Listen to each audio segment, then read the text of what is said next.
The reflection staring back from the streaked bathroom mirror was a familiar stranger. I smoothed the simple navy fabric of my dress, a dependable garment chosen more for practicality than flair, and tugged instinctively at the hemline that always settled just below my knees. The fluorescent light above, prone to an erratic flicker, cast sharp, unforgiving shadows. They seemed to trace every subtle line etched around my eyes, every faint furrow on my brow, tangible maps of the past 6 years, each marking a sleepless night, a whispered prayer, a hard-won victory in the quiet battles of single motherhood. "You look like a princess, Mommy." Ila's voice, bright and innocent, broke through my critical self-assessment, pulling me back from the edge of self-pity.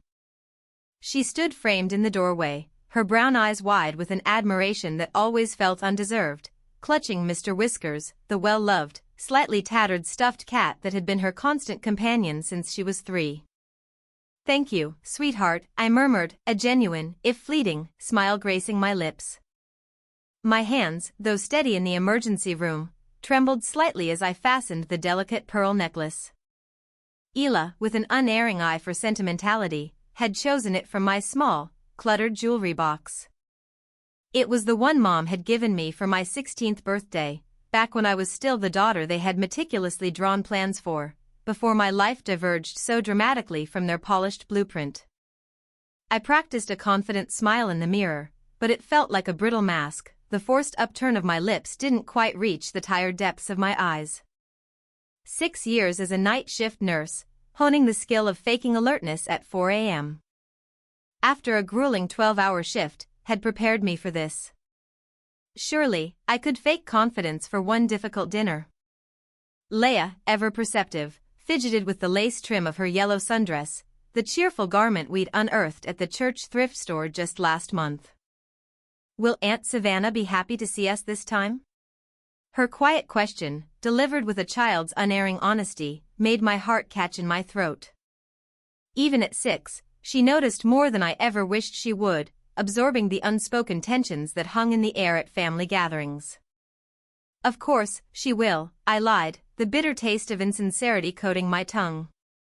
I wished I could truly believe it.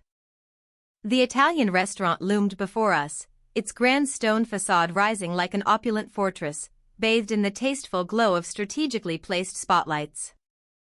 Valet attendants, crisp in their uniforms, bustled with practiced efficiency around a procession of gleaming luxury vehicles, BMWs, Mercedes, and sleek Teslas. Soft, almost imperceptible strains of classical music drifted through the open doors, a refined accompaniment to the evening. I gripped my steering wheel tighter, my aging sedan, a loyal but weary companion, looking painfully out of place among such polished company. A fresh dent in the passenger door, a recent souvenir from an errant shopping cart that had gotten away from me in a grocery store parking lot last month, caught the ambient light, a stark reminder of my less glamorous daily realities. "Is this where we're eating?" Leia pressed her small face against the window, her excited breath fogging the cool glass. "It's so fancy." Her voice was a mixture of awe and nervous delight. "Yes, honey," I confirmed, checking my lipstick one last time in the rearview mirror, a futile attempt to appear more composed than I felt. "Remember what we talked about? Best manners tonight. We're representing ourselves beautifully." "Yes, ma'am." She nodded solemnly, a tiny soldier ready for inspection, but her eyes danced with an irrepressible excitement. "I'll be extra good." The hostess, a statuesque woman with impeccable posture, greeted us with a professional smile. Her gaze, however, flickered almost imperceptibly over us, taking in my simple, well-worn dress and Leia's scuffed, hand-me-down shoes. Her smile never faltered, a testament to her training, but something in her eyes subtly shifted, a barely discernible flicker of judgment, when I gave our name. "Torres anniversary party," I stated, my chin lifting just a fraction, a silent assertion of belonging despite the obvious disparities. "Of course." She consulted her tablet, her fingers gliding across the screen. "Right this way." We followed her through the bustling restaurant, past tables of well-dressed couples sipping expensive wine, their laughter a low murmur. She led us beyond the central dining area, where conversations flowed easily amid the soft glow of elegant lighting and arrangements of fresh flowers, and towards the rear. There, a long table stretched beneath a sparkling chandelier, its placement suggesting a place of honor, yet its atmosphere felt distant. Savannah and Ethan sat at the very center, a picture of effortless elegance, holding court like modern royalty. My sister's meticulously highlighted blonde hair caught the chandelier's light, her diamond earrings winking with every graceful turn of her head, reflecting her radiant success. Beside her, Ethan looked handsome and composed in his tailored suit, his expression open and kind, a warmth that seemed to set him apart from the other perfectly coiffed guests at the table. The hostess, with an almost imperceptible gesture, seated us at the far end, strategically placed where the kitchen doors swung open every few minutes, letting out bursts of clattering noise and blasts of cooking heat. Leia, oblivious to the subtle social cues, climbed onto her chair, her eyes wide with childlike wonder as she took in the daunting array of multiple forks and spoons arranged before her, like miniature silver armies. Moments later, Mom, a vision in a designer dress, spotted us and made her way over, her expensive heels clicking a sharp rhythm against the hardwood floor. She leaned in, her signature perfume a complex, expensive scent that always reminded me of old money and distant luxury enveloping me in a suffocating cloud as she air-kissed my cheek. "You actually look presentable tonight, dear," she whispered, her fingers smoothing down my collar as if I were still a clumsy 12-year-old in need of constant adjustment. The subtle jab, though familiar, still stung. "Thanks, Mom," I managed, keeping my voice carefully neutral, even as her words settled like small, sharp stones in my stomach, adding to the growing weight of discomfort. Dad, engrossed in a discussion with Ethan's father about the stock market, gave a distracted wave from his seat, his eyes never fully meeting mine. His attention quickly returned to the more important conversation at hand. Then, Savannah, a vision in a form-fitting red dress that hugged curves untouched by the realities of childbirth, glided over, her champagne flute held elegantly. My big sister finally made it. Her voice, perfectly modulated, carried just enough for the entire table to hear, a carefully orchestrated performance. And with her uncitation, she added, her gaze sweeping pointedly to Leia. Leia looked up at the unfamiliar, vaguely derogatory word, her brow furrowing in childish confusion. "Hi, Savannah." "Happy anniversary," I said, bending to kiss her cheek, choosing to ignore the deliberate barb, a well-practiced deflection. "Of course, I do." Savannah patted Leia's head, a gesture that felt less like affection and more like one might offer a well-behaved pet. "You've gotten so big." It was Ethan who approached next, his smile genuine and unburdened by artifice. He gave me a brief, warm hug, a gesture that always felt like a rare comfort. "Danica, good to see you. And Miss Leia, I hear you started kindergarten this year." Leia, her face instantly lighting up at the direct, kind attention, nodded enthusiastically. "I can write my whole name now," she announced proudly, eager to share her accomplishment. While Savannah drifted back to the opulent center of the table, Ethan lingered, a compassionate anchor in the social storm. He asked Leia about her new school, engaging her with thoughtful questions, and complimented her yellow dress, making her beam. Something in his genuine kindness, so different from the veiled criticisms and subtle dismissals I was accustomed to, made my throat tighten with an unexpected swell of emotion. The evening progressed in a predictable rhythm of toasts and pronouncements of success. Glasses clinked with an almost ritualistic precision as someone proposed a toast to the happy couple's 3rd anniversary. Then, Ethan stood, his face flushed not just from the champagne but from an undeniable pride, as he announced his construction company's recent acquisition of a monumental $5 million contract. The table erupted in a chorus of applause and hearty congratulations. I clapped quietly, genuinely happy for him, remembering a different Ethan. 2 years ago, he had called me in tears, his voice breaking with a raw vulnerability as he admitted he'd lost his job at Brentwood Construction after a corporate merger and didn't know how he would ever tell Savannah. I remembered staying up late after my grueling night shift, fueled by lukewarm coffee and a deep empathy, to help him polish his resume, meticulously rephrasing every bullet point. I had connected him with Mark Kelly, a construction site manager I knew from the hospital's expansion project, who had given Ethan his first crucial contract. Savannah rose for her own toast, her champagne flute glittering under the chandelier's bright, unforgiving light. Her gaze swept the length of the table, momentarily meeting every eye, before deliberately landing on mine. "To 3 wonderful years with the most amazing man," she began, raising her glass. "And to many more successes to come." Her smile, perfectly composed a moment before, turned sharp, almost predatory, as her eyes locked with mine. "I just hope I never end up like some people over 30, single, and barely scraping by." A ripple of uncomfortable, nervous laughter spread through the table, a collective, hesitant acknowledgement of the cruelty. Dad chuckled, a low, complicit sound, and added, "Men don't want women with kids already." "Sweetheart, you dodged that bullet." The words, delivered with a casual dismissiveness, hit me like a physical blow, a sudden rush of cold air punching the breath from my lungs. I stared fixedly at my plate, heat rushing to my face, as conversations tentatively resumed around me, punctuated by the lingering echoes of their judgment.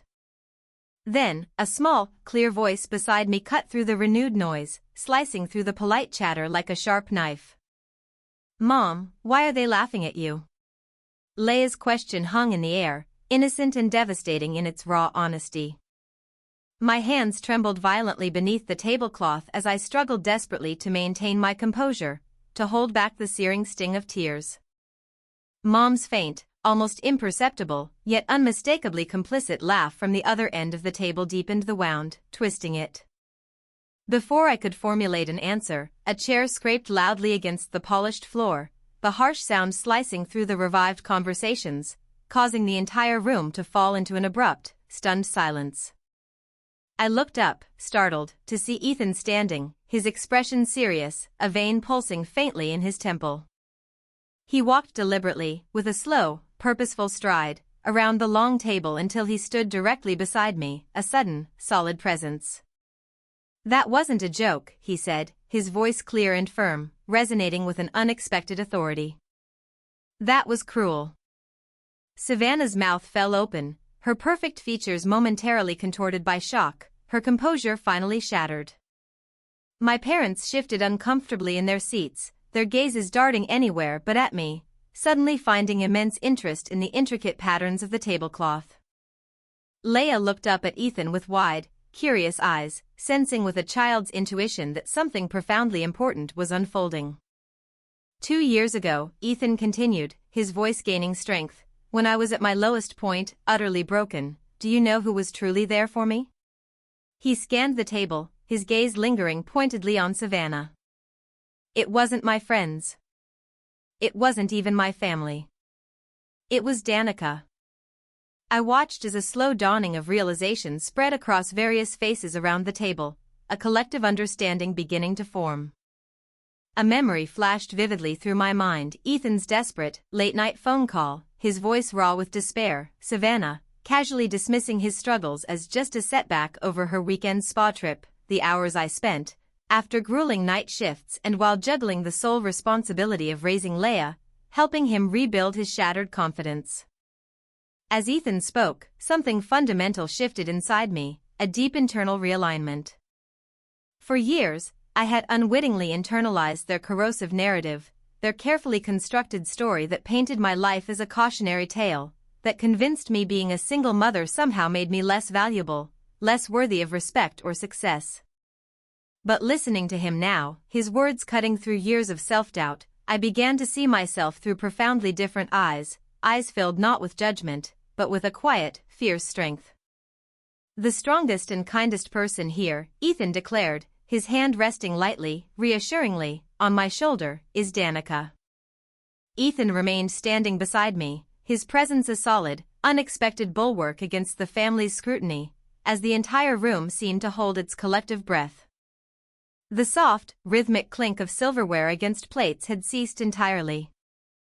Even the waiters, usually a flurry of motion, hovered discreetly at the edges of the dining area, sensing the profound shift in the atmosphere, the unspoken drama unfolding. 2 years ago, Ethan continued, his voice steady now but taut with a barely contained emotion. I lost my position at Brentwood Construction after the merger. For 3 agonizing months, I couldn't find work. His gaze swept the table, pausing deliberately on Savannah, a silent accusation in his eyes. I fell into a depression so deep, I barely recognized myself. I racked up $6,000 in credit card debt, just desperately trying to keep up appearances, to pretend everything was fine. Savannah shifted uncomfortably in her chair, her perfectly manicured fingers twisting the stem of her wine glass, a nervous habit. The large diamond on her left hand caught the light, flashing like a stark, almost accusatory warning signal. Ethan, this isn't the time. Her voice was low, laced with a plea, a desperate attempt to halt the uncomfortable revelations. When exactly is the time, Savannah? His question, delivered with a quiet intensity, hung heavily in the air between them, an unassailable challenge. I stared at my lap, acutely aware of the weight of every eye at the table, a silent pressure. The memory of his desperate, late-night phone call surfaced vividly, his voice breaking, raw with shame, as he admitted he'd been sitting in his car for 2 hours, paralyzed by fear, unable to bring himself to tell Savannah he'd been rejected for yet another position. While I was struggling, drowning in my own despair, Ethan said, turning slightly toward me, his voice softening, Danica checked on me weekly, without fail. She rewrote my resume at 3 a.m, after finishing a brutal 12-hour night shift. She introduced me to Mark Kelly, the site manager at County General, who, thanks to her, gave me my very first contract. She literally pulled me out of the gutter. Dad cleared his throat loudly, an obvious attempt to interject, visibly uncomfortable with this disruption to the carefully constructed family narrative, this uncomfortable shattering of their carefully maintained facade. But Ethan wasn't finished. Danica was the one who suggested I start my own company instead of chasing another corporate position, a truly audacious idea at the time. She did this, he emphasized, his voice rising slightly, while working grueling night shifts, raising Leia alone, and living on a budget so impossibly tight she was cutting coupons for groceries, just to make ends meet. With each stark revelation, Savannah seemed to physically shrink in her seat. Her shoulders curled inward, the confident, almost regal posture she had maintained moments ago collapsing like a soufflé removed too early from the oven, deflating under the weight of truth. She even watched James for me when I had my first crucial client meeting, Ethan added, mentioning their 5-year-old son, a pointed detail. Remember, Savannah, you had that spa weekend with your college friends. The silence stretched, thick and suffocating, broken only when Aunt Cheryl's voice, surprisingly strong and clear, rose from 3 seats down. Her weathered hand, gnarled with age, reached for her water glass, a gesture of quiet defiance. He's right, she affirmed. When I was going through chemo last year and couldn't drive myself to treatments, Danica was the only one who took time off work to help me, week after week. Her admission seemed to open a floodgate, releasing a torrent of suppressed acknowledgments. She helped my Robbie with his nursing school applications, Uncle Frank added, his voice tinged with unexpected emotion. Spent hours on the phone walking him through the entire daunting process, even rehearsing interview questions. The table began to buzz with similar stories, small kindnesses I'd extended over the years, quiet acts of service I never expected acknowledgement for, certainly not in this grand setting, under these circumstances. Leia, observing the unexpected outpouring, looked up at me, her small face a mixture of confusion and burgeoning pride. Mom helps everybody, she stated with childlike simplicity, her innocent words cutting through the tension. Something shifted deep in my chest, a long-held tightness, a knot of resentment and self-doubt, finally beginning to unravel, to loosen its suffocating grip. Savannah's face flushed a deep, mortified crimson. She stood abruptly, her napkin fluttering to the floor like a defeated white flag. I was just joking, she insisted, her voice rising, drawing curious glances from nearby tables. God, Danica's always been too sensitive. It's not my fault she makes questionable life choices. The words, mean-spirited and desperate, hung in the air, a final, flailing attempt to regain control. But they didn't sink into my skin, didn't pierce me the way they would have an hour ago. Their power had evaporated. "Do you have feelings for my sister?" Savannah hurled the accusation at Ethan, her voice brittle with a raw, undeniable embarrassment. The collective gasp around the table sounded like a sudden, sharp gust of wind sweeping through the room. Ethan looked at her, disappointment etched deeply across his handsome features. "I have deep respect for her," he said quietly, his gaze steady. "Something you should have, too." My parents sat frozen, utterly trapped between their daughters, unwilling to choose sides now when they had spent decades making their preference painfully clear. Mom fiddled nervously with her pearl bracelet, her fingers tracing the smooth beads, while Dad studied the contents of his water glass as if it held profound answers to life's complex questions. The moment stretched, elongated by the unspoken tension, and in that silent space, memories surfaced like bubbles rising slowly through water, each one carrying a sting. Savannah's lavish college graduation party, complete with hired caterers and a live band. My nursing pinning ceremony, by contrast, warranted only a quick, unmemorable dinner at Olive Garden. The $30,000 they contributed to her fairy tale wedding, compared to the simple, almost perfunctory congratulations card when Leia was born, devoid of any financial gift. The weekly family dinners that had subtly but surely become exercises in brutal comparison, with Savannah's every achievement highlighted and celebrated, while mine were mentioned as fleeting afterthoughts, if they were mentioned at all. For years, I had approached these gatherings with the quiet humility of a supplicant, constantly hoping to earn approval that was freely and unconditionally given to my sister. I had accepted scraps of attention, crumbs of affection, while Savannah feasted on a veritable banquet of praise and affirmation. The realization washed over me now like warm water, a soothing balm on old wounds. I had been seeking validation from people fundamentally incapable of giving it. Not because I was inherently unworthy, but because they simply could not see beyond their own narrow, self-serving vision of success. I stood slowly, my movements deliberate and controlled, imbued with a newfound quiet strength. The chair legs whispered softly against the carpet, a gentle protest. Conversations, tentatively resumed, halted mid-sentence, everyone's gaze now fixed on me. "Thank you, Ethan, for your kindness," I said, my voice coming out softer than expected, but surprisingly steady, unwavering. I looked around the table, meeting each pair of eyes directly, unflinchingly, for perhaps the very first time in my life. "I've spent years trying to earn your respect. Tonight, I realized something profoundly liberating. I don't need it anymore." Leia, sensing the tectonic shift in the room, stood beside me, her small hand slipping into mine, a gesture so simple, so profound in its absolute trust, that it nearly broke my composure. "Ready to go home, sweetheart?" I asked her, my voice thick with emotion. She nodded, her brown eyes bright. Then, turning to the table, her small voice, though polite, carried an unexpected resonance.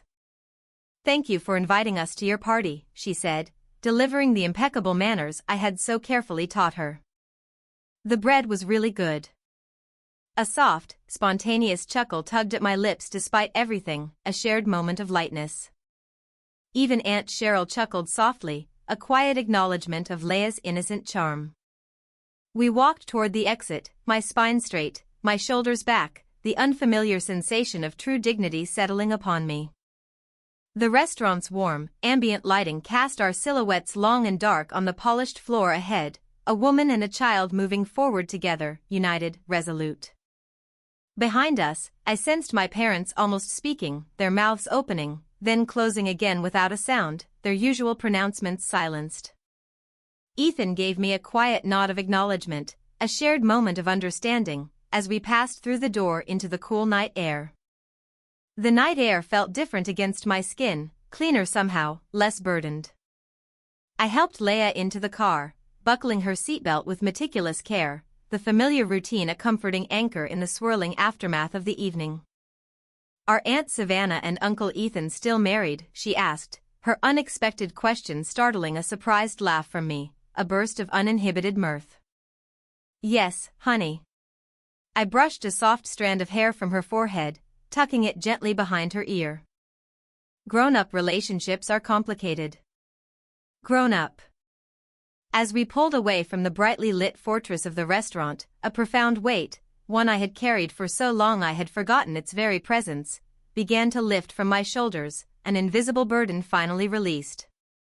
My worth, I realized with a sudden, breathtaking clarity, was never determined by their approval, their fleeting recognition. Perhaps it never will be. And for the very first time, that felt not like failure, but like an exhilarating, undeniable freedom. The car felt too quiet as we pulled away from the restaurant, the silence amplifying the thrum of the engine and the rapid beating of my own heart. My knuckles, white and strained, gripped the steering wheel. In the rearview mirror, Leia's face glowed pale in the dashboard light, her small fingers nervously fidgeting with Mr. Whisker's worn ear, her usual ebullience muted. Are Grandma and Grandpa mad at us? Her voice sounded small, vulnerable in the sudden darkness of the car's interior. I swallowed hard, buying myself precious time.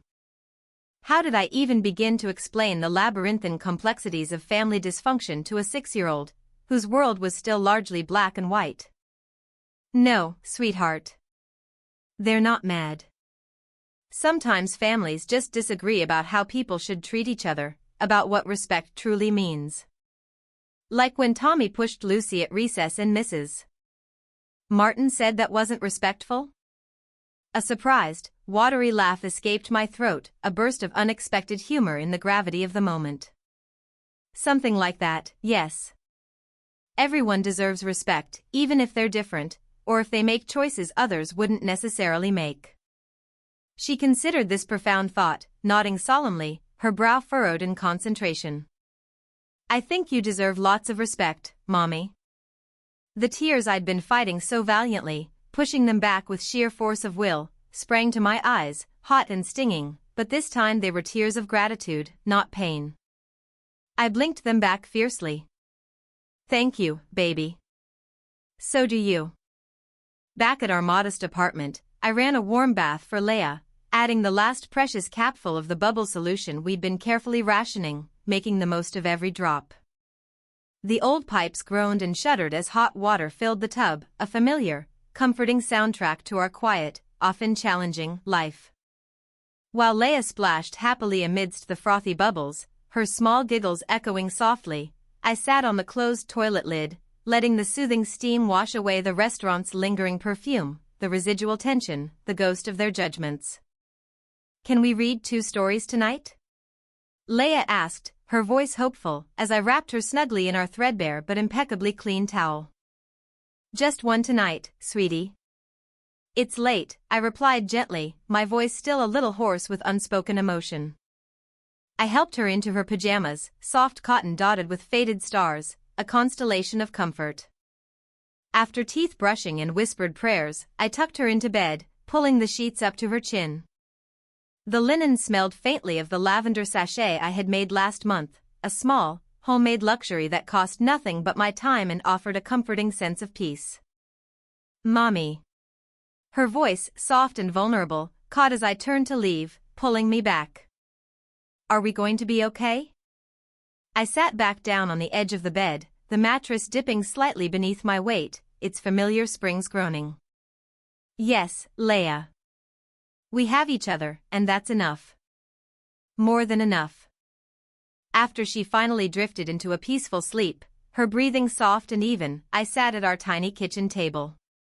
Bills, stark white reminders of our precarious financial balance, were spread before me like a cruel hand of tarot cards, each one predicting a challenging future.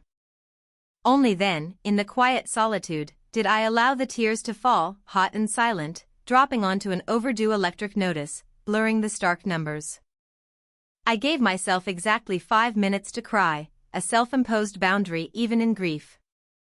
Then, with a practiced hand, I wiped my face with a crumpled paper towel, took a deep, fortifying breath, and picked up my pen.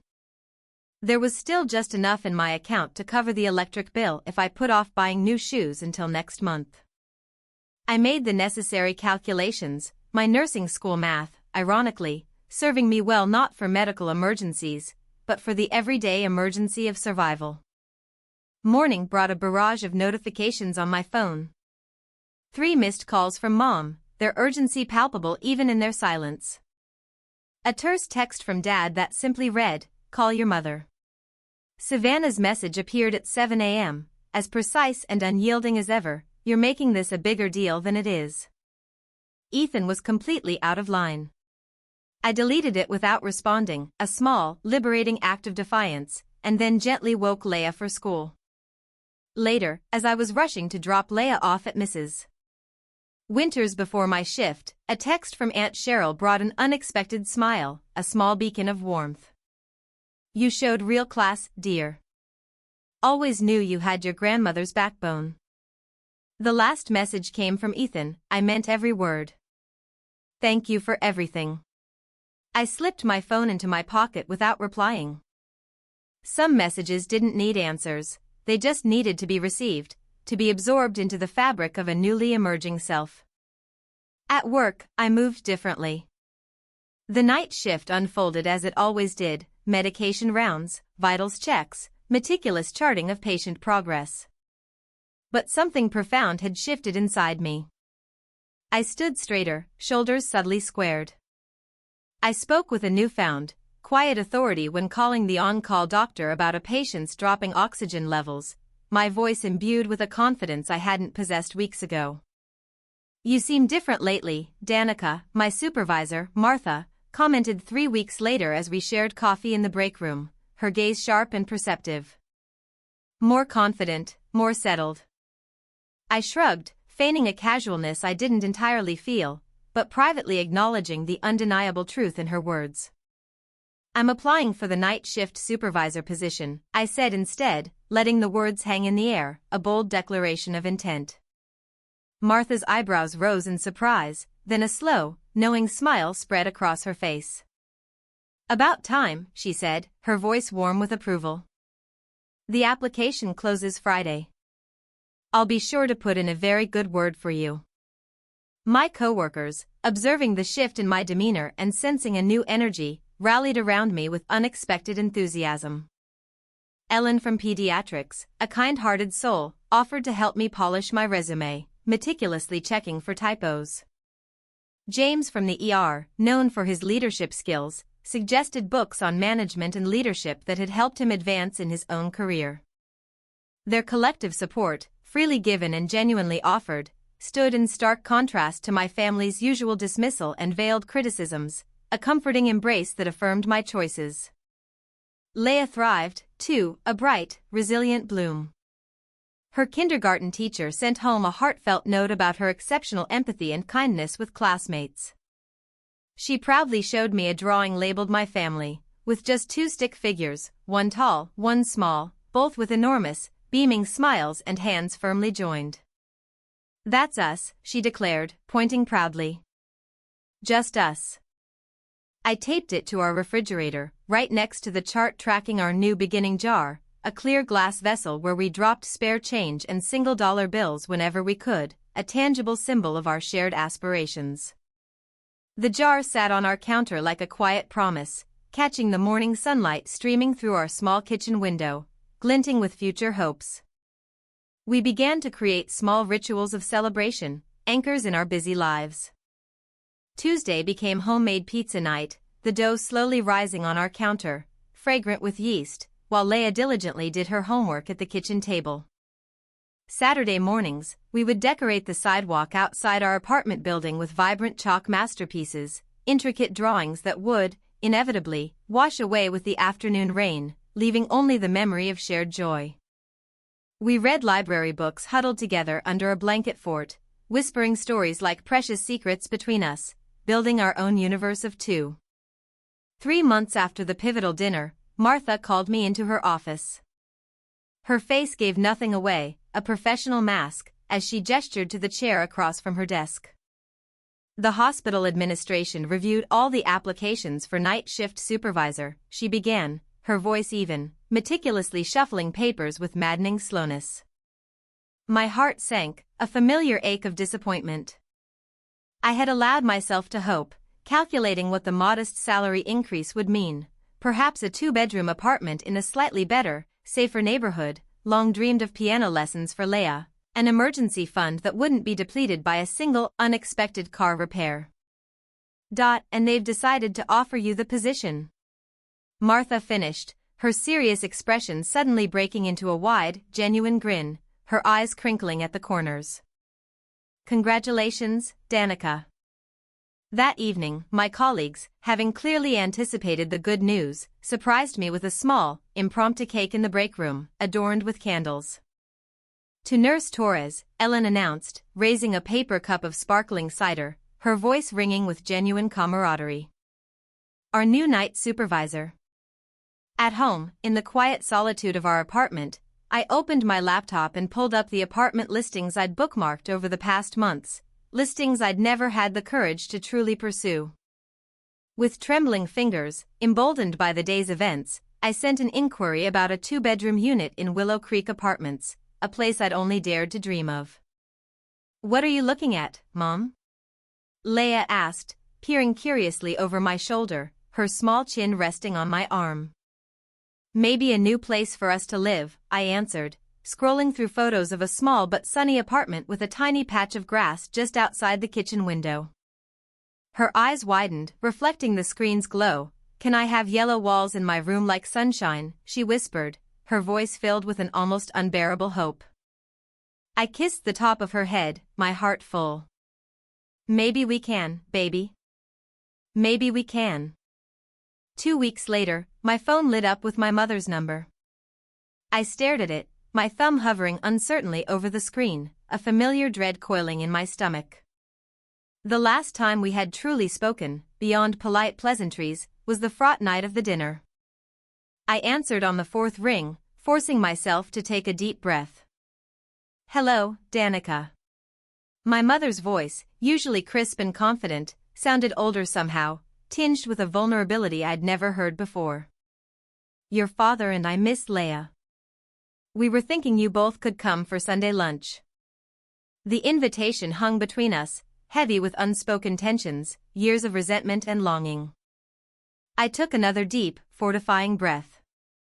We can visit for an hour, Mom, but I need to know that Leia and I will be treated with respect.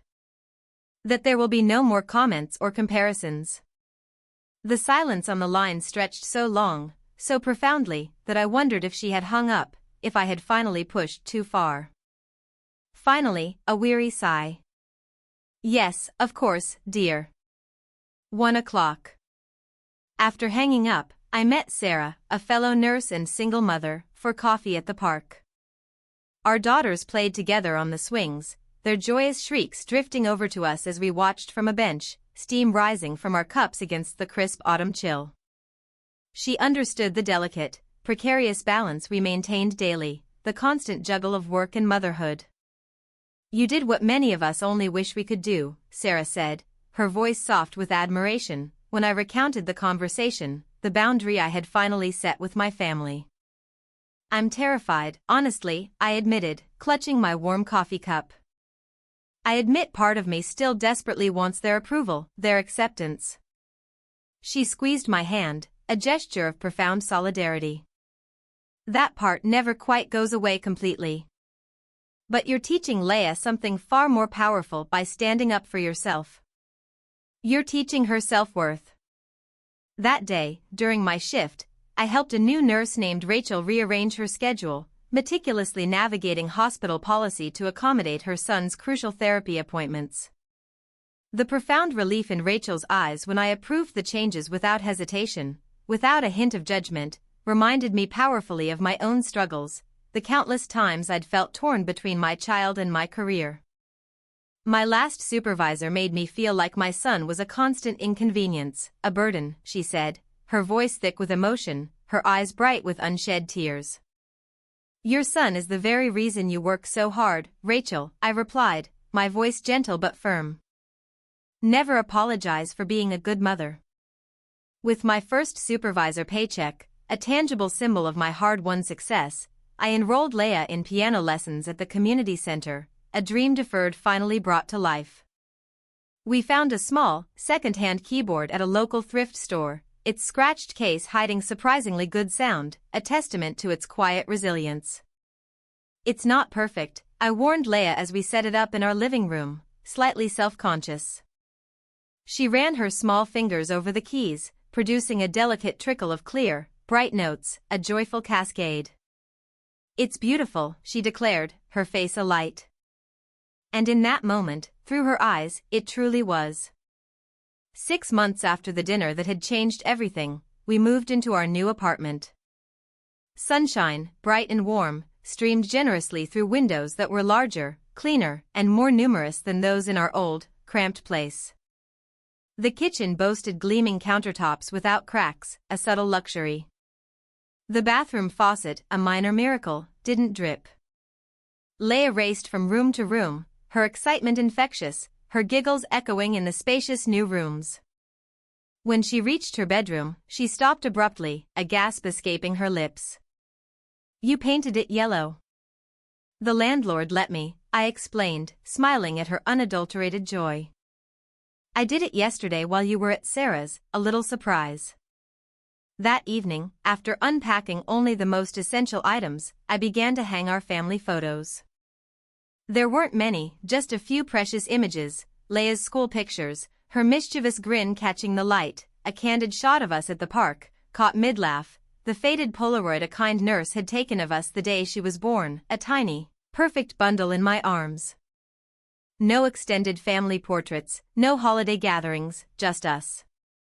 And somehow, in this new, quiet space, that seemed profoundly right, a perfect representation of our new, vibrant beginning. As twilight began to bathe our new home in a soft, golden light, Leia practiced her piano, her small, determined fingers tracing melodies. The simple, heartfelt tune filled our apartment, wrapping around us like a blessing, a warm embrace. I sat by the window, watching her small hands move across the keys, her face a study in utter concentration. At this moment of quiet triumph, of hard-won peace, I finally recognized my own reflection in my daughter's determined expression. We built this life together, I realized, one small victory at a time, brick by painful brick. And while the road certainly hadn't been easy, I wouldn't trade this profound, deeply satisfying peace for anything in the world. The harsh fluorescent hospital lights washed over the nursing schedule board as I made my final adjustments, my pen moving with a newfound confidence. Shifting names and times, I arranged them into a pattern that seemed obvious now, but had taken weeks of meticulous planning and countless revisions to envision.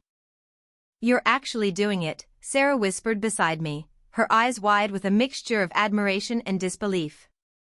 "The schedule everyone said couldn't be fixed, couldn't be made fair." I stepped back, surveying my handiwork, a silent testament to my dedication. The new rotation allowed parents to be home for dinner 3 nights a week, guaranteed everyone 1 full weekend off per month, and still maintained comprehensive coverage for all shifts, ensuring patient safety. No more mothers missing precious dance recitals. No more fathers working 6 grueling nights straight, exhausted. Torres, hospital administrator Stevens appeared in the doorway, his clipboard tucked neatly under his arm. His usual expression of mild, almost perpetual disapproval was replaced by something I couldn't quite read, a flicker of curiosity, perhaps even respect. "A word." Sarah squeezed my arm reassuringly as I followed him to his office, the crisp click of my practical shoes echoing down the otherwise silent corridor. He sat behind his large desk, reviewing my detailed proposal with careful, deliberate attention. "Your approach has reduced turnover by 15% in the trial period," he stated, looking up, his gaze direct and piercing. "The board wants to implement it hospital-wide." A bloom of unfamiliar pride, warm and expansive, spread through my chest. "Thank you, sir," I managed, my voice steady. "Credit where it's due, Torres." He handed me the approved paperwork, a tangible symbol of my success. "Janet also mentioned you might consider pursuing your Master of Science in Nursing." The hospital has scholarship options, you know. Walking back to the nurse's station, I felt a lightness in my step, a buoyancy that hadn't been there in years. The possibility of an MSN, once an impossible dream, now felt within reach, a logical next step. The afternoon brought unexpected visitors. Ethan's familiar, reassuring figure appeared at the entrance, blueprints tucked neatly under his arm. Behind him followed a tall man with distinguished salt and pepper hair and gentle laugh lines etched around kind, intelligent eyes. "Surprise inspection," Ethan joked, approaching the desk with a grin. "Actually, we're meeting with Stevens about the new pediatric wing." He gestured to his companion. "Danica, this is David Whitman. He owns Whitman Paint and Supply. David, this is Danica Torres, our incredible nursing supervisor, and frankly, the reason I'm still in business today." David extended his hand, his palm warm and calloused, his handshake firm without being domineering. "Ethan speaks highly of you," he said, his voice a low rumble. "Says you're the most competent person he knows, truly indispensable." Heat rushed to my face, a blush I hadn't expected. "He exaggerates, I assure you." "I doubt that very much."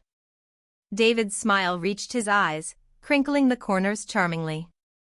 "My company is handling all the specialty coatings for the children's wing, antimicrobial paints, low VOC finishes, all the latest innovations." "And David's a widower," Ethan added with all the subtlety of a freight train, his matchmaking intentions thinly veiled. "His son James is 14. I shot Ethan a look that made him grin unrepentantly, clearly enjoying his role as Cupid. "How old is your daughter?" David asked, seemingly unfazed by Ethan's antics, his interest genuine. "Leia's 6. She just started piano lessons, actually." "James plays too," reluctantly, David admitted, his laugh warm and resonant, though he much prefers his electric guitar, much to our neighbor's dismay, I'm sure. Our conversation flowed with surprising ease, moving naturally from the technical aspects of the hospital project to our children, to our shared, often challenging, journeys as single parents. David had lost his wife to cancer 4 years ago. The grief still shadowed his eyes when he mentioned her, a subtle depth, but it didn't consume him. "The hardest part," he admitted, his voice softening, "was figuring out how to be both parents at once. James needed his mother's gentleness, but I only knew how to be his father." I nodded, understanding completely, a mirror of my own experience. For me, it was the practical stuff, the fixing of things, teaching Leia what her father should have taught her, but never did. "Does he see her at all?" David asked carefully, his tone gentle, non-judgmental. "He left when I was 5 months pregnant. He's in Seattle now with a new family." I was surprised by how little pain accompanied the words now, how distant the old wounds felt.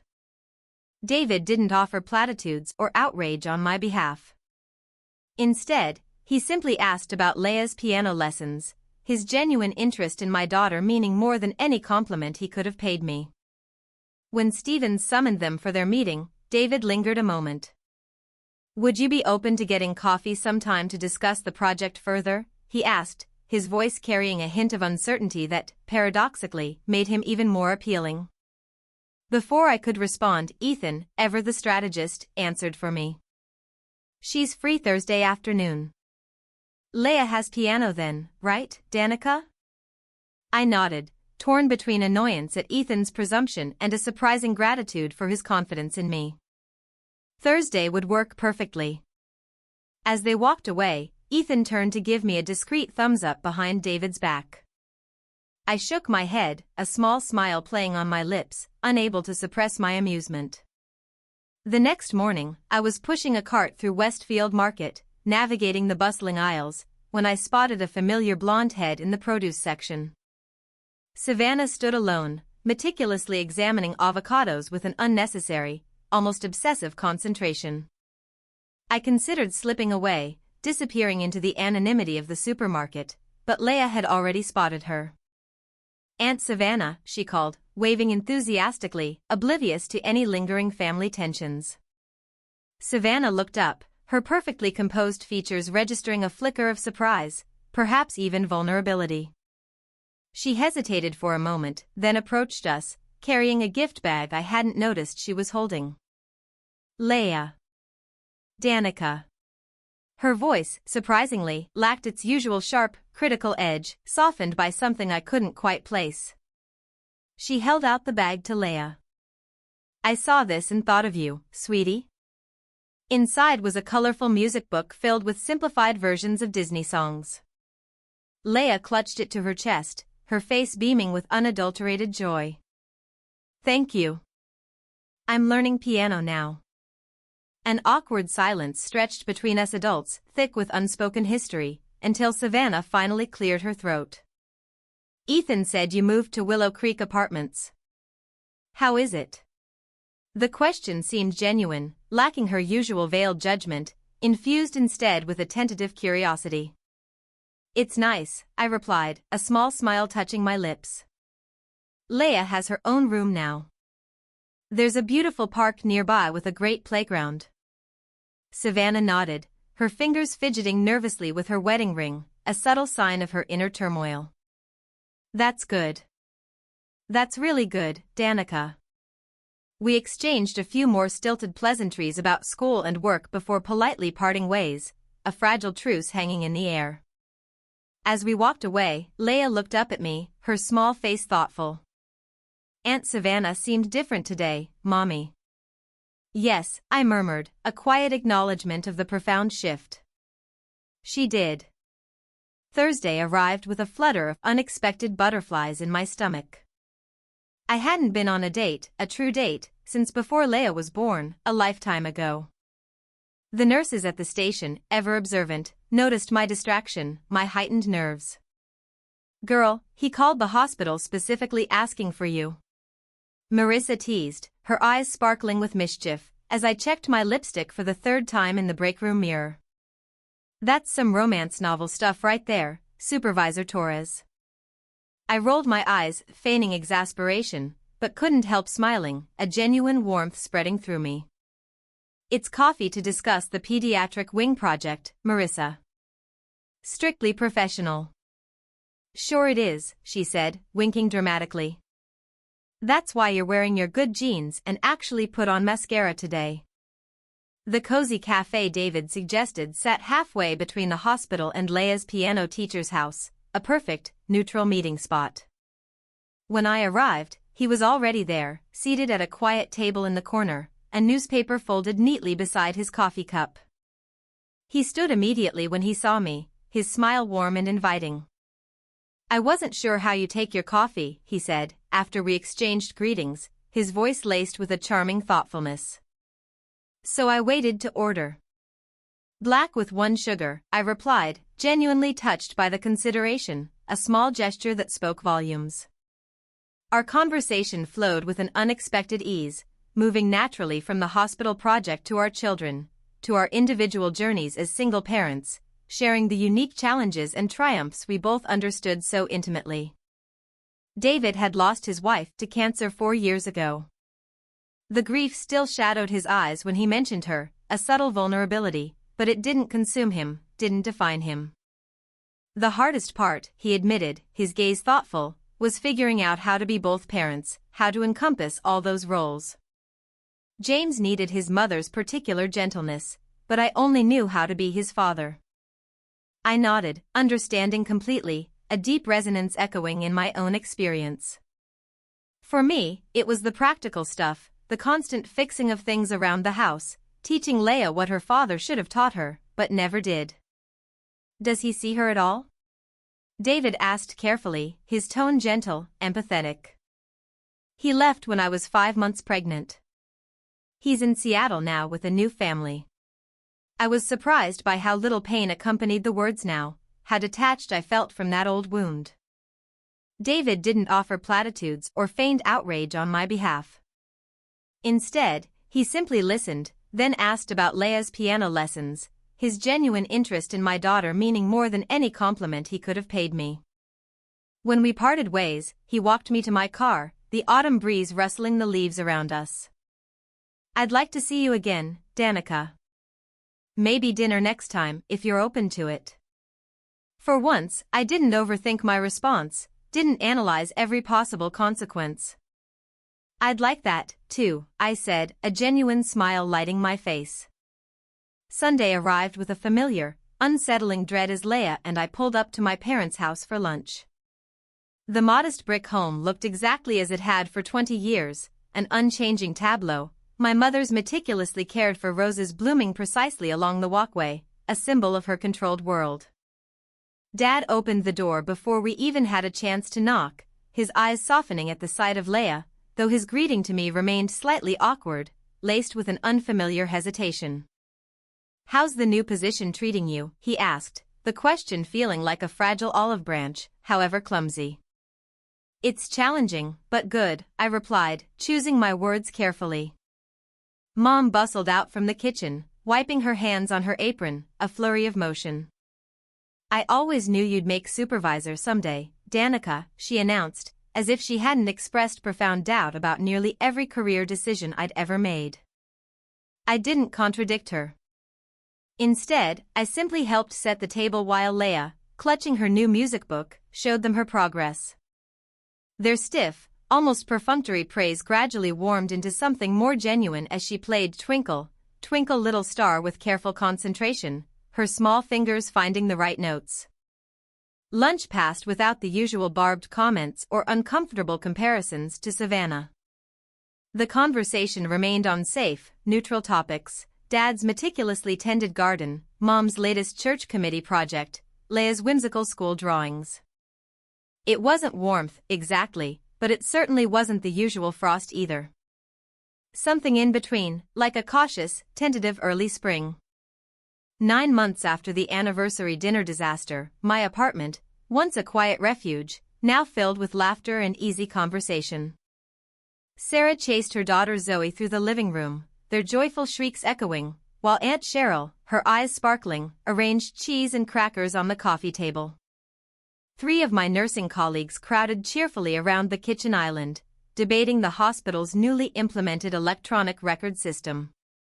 The doorbell rang, its chime a bright counterpoint to the hum of conversation, and Leia, always the first, raced to answer it. "They're here," she announced, her voice filled with delight. David and James entered, bearing a thoughtfully potted plant and a plate of homemade cookies, their aroma filling the air. Behind them, I caught a glimpse of our elderly neighbor, Mrs. Fitzgerald, whom David had insisted we invite after learning she had no family nearby, a small act of kindness. "Sorry we're late," David said, kissing my cheek warmly. James insisted on making the cookies from scratch. The teenager rolled his eyes good-naturedly but looked undeniably pleased at the recognition. He immediately sought out Leia, who adored him with the fervent, uncritical devotion only a 6-year-old can muster for a cool teenage boy.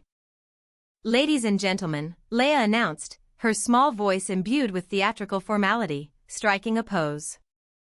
"I will now perform my recital pieces." Everyone gathered around our second-hand upright piano, a collective audience for Leia's concert.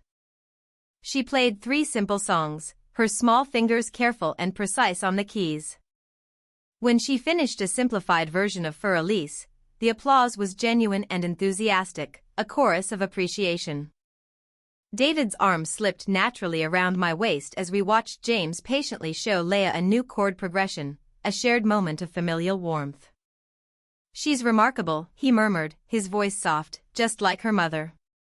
I looked around the room, at these people who had, in their own unique ways, become my chosen family: Sarah, who understood the profound challenges and quiet triumphs of single motherhood; Aunt Cheryl, who had always, steadfastly, believed in me; my colleagues, who respected my professional judgment and celebrated my growth; and David, who saw me clearly, without judgment, and valued what he saw.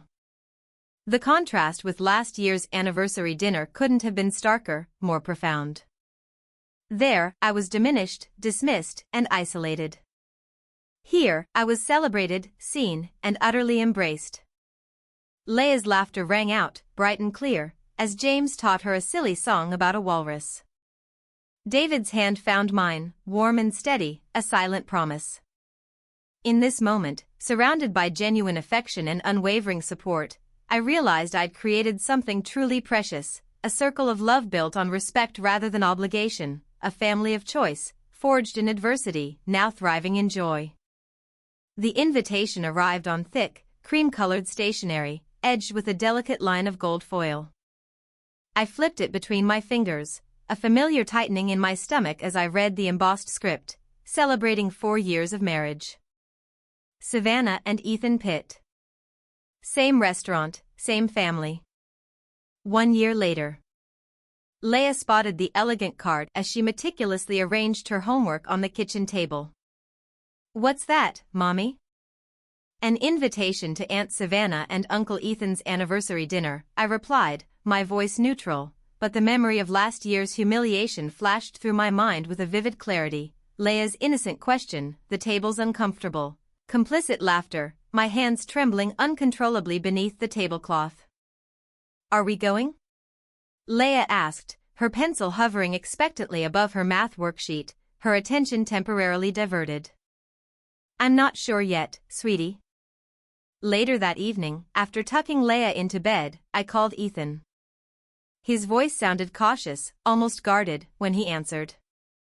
"I wanted to talk about the invitation," I said, curling up in the corner of my sofa, the phone cool against my ear.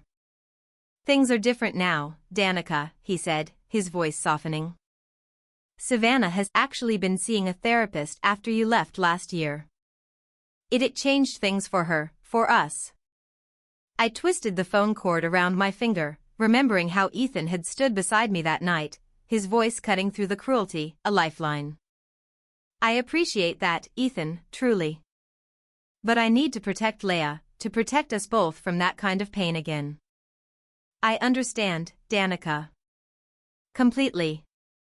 The next evening, David and I walked through the park near my apartment building, the golden light of the setting sun casting long shadows. Leia, ahead of us, raced joyfully to the swings, her laughter carried on the breeze. "What are you truly afraid will happen if you go?" David asked, his voice gentle and perceptive, as we settled onto a quiet bench. "That nothing has changed," I admitted, looking out at the fading light. "That they'll just find subtler, more insidious ways to make me feel small, to diminish us." David took my hand, his thumb brushing reassuringly over my knuckles. "You've grown stronger, Danica. Immeasurably stronger. You can handle this now, on your own terms, not theirs." His unwavering confidence in me became the precise push I needed, a silent catalyst. That night, taking another deep breath, I called my sister directly, my finger hovering over her name in my contacts. "Before I accept the invitation, Savannah, I need to know what to expect," I told her, my voice firmer, more resolute than it had ever been with her. The pause on the line stretched, a heavy silence, until I genuinely wondered if she had hung up. "Then, I'd like us to try again, Danica." Another pause, a catch in her breath. I've really been working on myself." The raw vulnerability in her voice surprised me, profound and unexpected. It didn't sound like the sister who had always moved through life with such perfect, unassailable confidence. "Okay," I said finally, the word feeling both momentous and terrifying. "We'll come." Saturday afternoon found Leia and me at a bustling department store, an outing we rarely indulged in. Last year's borrowed clothes and thrift store finds had been replaced with a newfound sense of choice, a tangible luxury that came with my supervisor's salary. Leia twirled happily in a vibrant purple dress, its delicate fabric adorned with tiny embroidered flowers around the hem. "This one, please, Mom," she pleaded, her eyes shining. I checked the price tag, a quick glance, and nodded.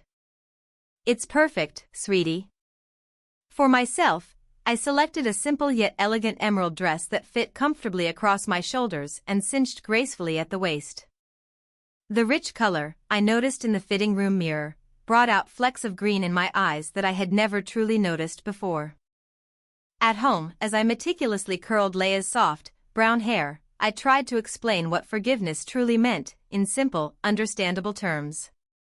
"Sometimes people hurt us without really meaning to," I began, separating another section of her hair, the curling iron warm in my hand, like when Emma said your lunch smelled funny.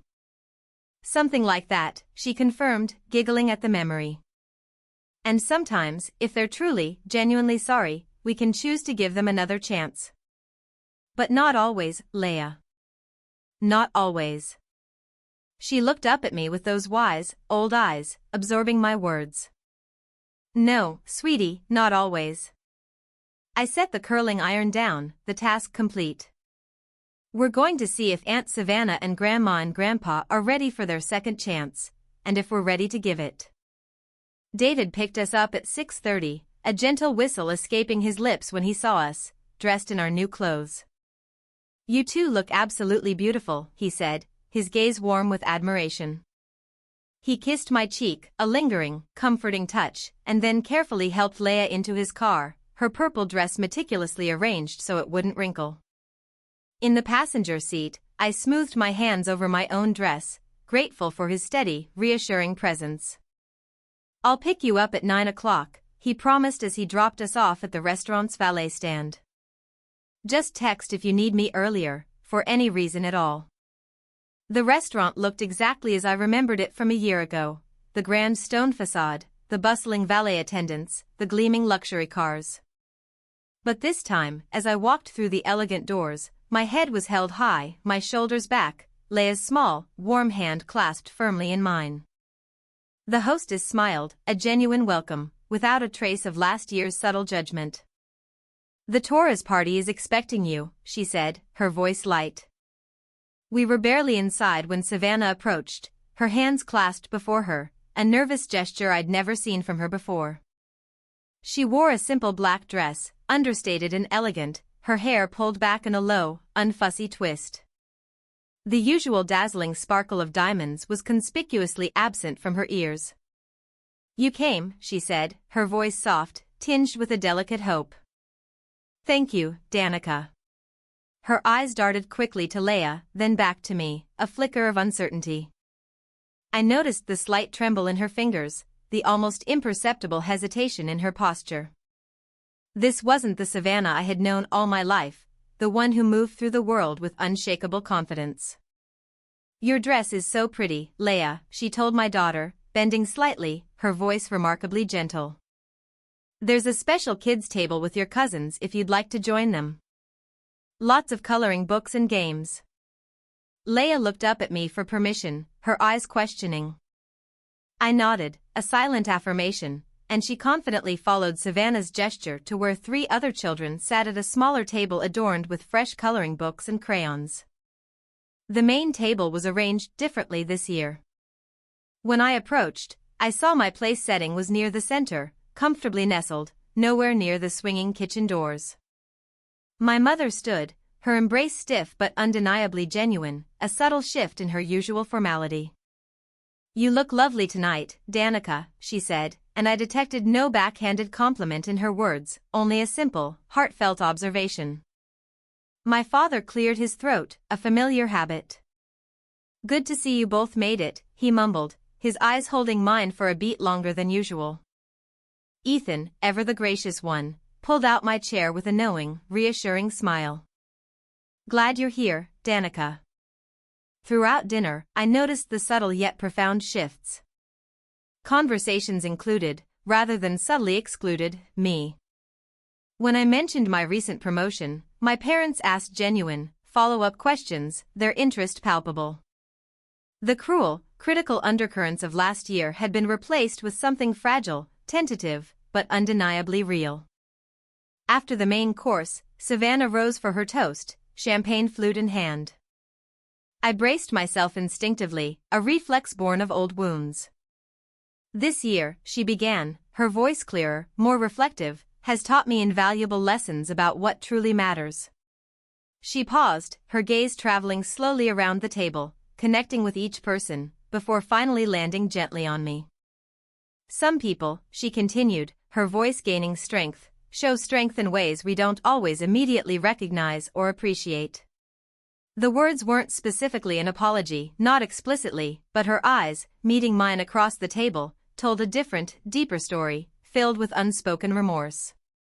When Ethan stood for his own toast, he spoke of his company's continued growth and success, and then added, with deliberate emphasis, "None of this would have been truly possible without my incredible support network, both personally and professionally." His glance in my direction was not lost on anyone at the table, a clear, silent acknowledgement. Later, while selecting desserts from the lavish buffet table, my mother appeared quietly beside me. We stood in a comfortable, though initially uncomfortable, silence until she finally spoke, her voice low. "We didn't see you clearly, Danica," she said, arranging a precise selection of strawberries on her plate with excessive, almost nervous care. I'm so sorry for that, for all of it." The words I had waited years, decades, to hear, arrived without fanfare, without drama, whispered between the bubbling chocolate fountain and the perfectly arrayed petite fours. "I needed your support, not your judgment, Mom," I replied, my voice low but steady, refusing to shy away from the truth. My father joined us, his hands in his pockets, his posture unusually subdued. "Your mother's right, Danica. We favored Savannah. Always have. It was wrong." He offered no excuse, no justification, just a simple, stark acknowledgement that hung heavily in the air between us. I looked at their aging faces, seeing for the first time not just their criticism, but the insecurities that had fueled it, the unspoken fears behind their relentless pressure on me. "We'll see where we go from here," I said, a cautious promise, not just for them, but for myself. Near the end of the evening, as the party began to wind down, Savannah gently touched my elbow. "Can we talk outside for a moment?" she asked, her voice softer than I had ever heard it. The night air was cool, almost crisp, against my skin as we stood on the restaurant's elegant stone patio. Savannah wrapped her arms tightly around herself, suddenly looking very young, very vulnerable. "I was so incredibly jealous of your strength, Danica," she confessed, tears gathering, glistening in her eyes. "It was easier, so much easier, to mock you, to diminish you, than to truly admire what you had." Jealous of me? The words sounded impossible, absurd. "Savannah, you've always known exactly who you are, what you wanted. You make decisions and stick with them, even when they're incredibly hard, even when things fall apart." She wiped at her cheek, a single tear tracing a path through her makeup. "Ethan and I have been trying for a baby for 3 agonizing years. Nothing's working. The fertility treatments are utterly breaking me, breaking us, and our marriage nearly fell apart completely last summer, Danica. Everything you saw, all the perfect pictures on social media, the flawless family image, it was all hiding a reality as complicated, as painful, as your own." The confession poured out of her like water through a broken dam, a torrent of raw, unfiltered emotion. I listened without rushing to comfort her, without offering immediate platitudes. Her pain, though profound, didn't erase what had come before, didn't automatically mend the years of hurt. But something shifted profoundly in me as I saw my sister, truly saw her, perhaps for the very first time in our lives, not as a rival, but as a complex, vulnerable human being struggling with her own private battles. "Maybe we can start again, Savannah," I said finally, the words a fragile bridge offered across a chasm of years. Not like before, not trying to rewrite the past, but something new. Something genuinely different. "I'd like that, Danica. More than you know." She hesitated for a moment, then opened her arms for a hug. I stepped forward, allowing the embrace, a cautious acceptance, but not sinking into it, not yet allowing myself to be completely subsumed by it. Before we left, the family gathered for a final, impromptu photo. I stood beside my sister, no longer relegated to the edges of the frame, but comfortably within it, part of the core. Leia beamed between her grandparents, comfortable and happy in a way she hadn't been before. When David arrived to pick us up, I introduced him to everyone, a deliberate act of inclusion. Savannah even asked about his paint supply business with what seemed like genuine, unfeigned interest. Ethan watched us, his knowing smile a silent acknowledgement, as if pleased by how much had profoundly changed, how far we had all come. In the car, Leia fell asleep almost immediately, her head resting against the window, her purple dress rumpled from an evening of joyful play with her cousins. "How was it?" David asked quietly, his hand finding mine, a comforting presence. I looked back at the restaurant, at the silhouettes of my family still visible through the softly lit windows. "Forgiveness doesn't erase the past, David," I said, thinking of my sister's tears, my parents' halting, imperfect apologies. "But it creates space for a different future. A future we can choose to build." As we pulled away, I felt something loosen further in my chest, a profound sense of release. Not the complete eradication of all hurts, but the first deep breath of something entirely new, a fragile, hopeful dawn. 2 years later, I stand at the edge of my flourishing garden, the early evening sun warming my shoulders, casting long, peaceful shadows. The clay pots of basil and rosemary release their fragrant scent when I brush my fingers across their leaves, a simple, earthy pleasure. My garden, my home, words I never thought would belong so comfortably together, woven into the fabric of my life. Through the open windows, Leia's piano music drifts out, a simplified, yet joyful, version of Beethoven's Ode to Joy that James taught her last weekend. Her playing has improved remarkably in the year since we moved into this house, a testament to her dedication and burgeoning talent. At 8 years old, she attacks the keys with a confidence that makes my heart swell with an almost unbearable pride.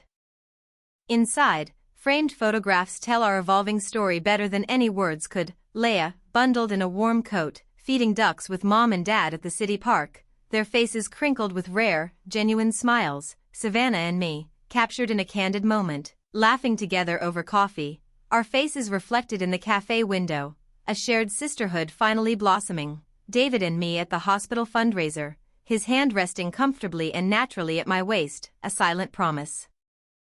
And most recently, a joyous snapshot of the whole family gathered in this very backyard 3 months ago, smoke rising from the grill as Dad, surprisingly engaged, taught James how to check if the burgers were perfectly done.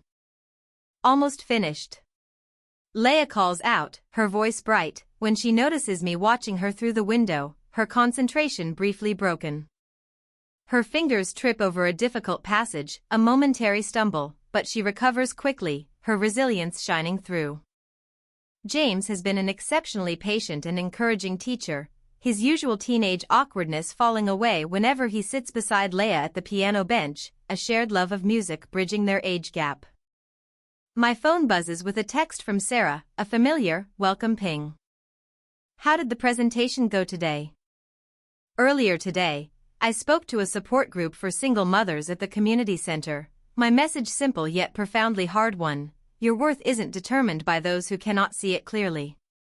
It is revealed in how you rise each time they try to diminish you.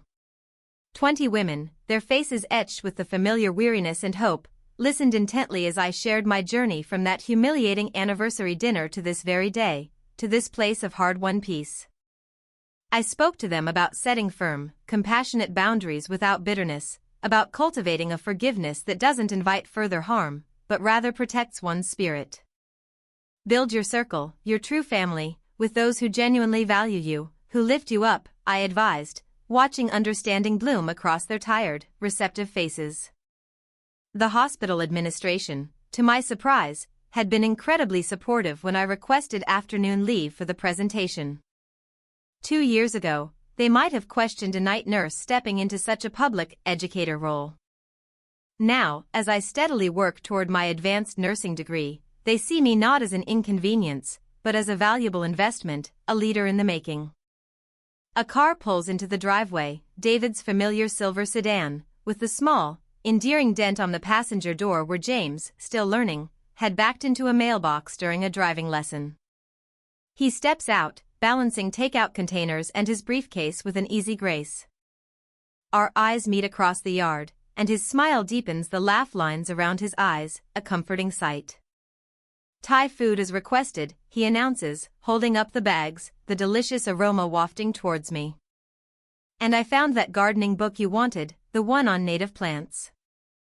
I meet him halfway, accepting both the food and the quick, tender kiss he offers. Perfect timing.